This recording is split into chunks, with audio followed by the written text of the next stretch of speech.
రాష్ట్రంలోనే అతిపెద్ద మండలమైనటువంటి ఆదోని మండలాన్ని 4గా విభజించాలని నేను ప్రమాణ స్వీకారం చేసిన మరుసటి రోజైన అసెంబ్లీలో మాట్లాడినాను. గత సంవత్సరం రోజులుగా నేను ఎన్నో సమావేశాల్లో ఎంతో మంది అధికారుల్ని, మంత్రుల్ని ప్రజలను కలిసినప్పుడు ప్రజలు అర్థం చేసుకున్నారు. ప్రజలు చైతన్యవంతులైనారు. పెద్ద ఉద్యమమే నడిచింది.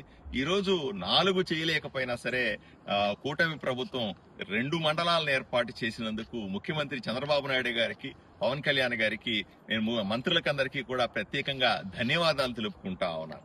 కానీ ఆదోని మండలాన్ని 4గా చేయాలని, పెదహరివాణం, పెదతుమ్మలంతో పాటుగా మరో 2 మండలాలు చేస్తే తప్ప ఆదోని మండలం పెద్దగా అభివృద్ధి చెందదు అనేటువంటి నా ఆలోచన విధానానికి నేను ఈ రోజు కూడా కట్టుబడే ఉన్నాను.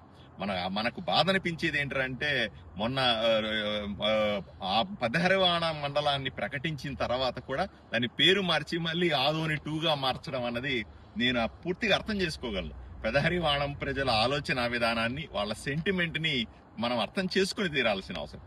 అదే విధంగా అతిపెద్ద గ్రామమైనటువంటి పెదతుమ్మలాన్ని కూడా తప్పనిసరిగా మండలంగా చేయాలనేటువంటి మాటకి, అటువంటి ఆలోచన నేను కట్టుబడి ఉన్నా. ఏది ఏమైనప్పటికీ కూడా నా గత 30-40 సంవత్సరాలుగా ఎప్పుడూ కూడా ఎవరు ఆలోచన చేయనటువంటి మండల విభజన అనేటువంటి ఆలోచనను నేను ప్రజలకు ఇచ్చాను. ప్రజలు చైతన్యవంతులైనారు. ఆదోని ప్రజలు అర్థం చేసుకున్నారు దాని అవసరాన్ని. వాళ్ళు కూడా పెద్ద ఎత్తున ఉద్యమం చేసి దీంట్లో భాగస్వాములైనందుకు ఆదోని ప్రజలందరికీ కూడా ప్రత్యేకంగా ధన్యవాదాలు తెలుపుకుంటా ఉన్నారు.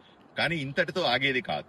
2 మండలాలు అయితే అయినాయి, కానీ ఇంకొక 2 మండలాలు సాధించుకునేదాకా మనం పోరాటాన్ని కొనసాగించాల్సిందే అన్న విషయాన్ని మీకు అందరికీ తెలియజేస్తా ఉన్నాను. అలాగే ఆదోని జిల్లా ఉద్యమం ఉంటే తప్ప, ఆదోని జిల్లాని సాధించుకుంటే తప్ప మనకు 5 నియోజకవర్గాలకు కూడా భవిష్యత్తు ఉండే అవకాశం లేదు. కాబట్టి దీన్ని కొనసాగించాలని చైతన్యవంతులైనటువంటి ఆదోని ప్రజలకు మరింతగా ఈ దేవుడు ఆ శక్తిని ఇవ్వాలని నేను మనస్ఫూర్తిగా కోరుకుంటున్నాను. ఎల్లప్పుడూ ఆదోని ప్రజలతోనే ఉంటాను, మీ ఆలోచనలతోనే ఉంటాను.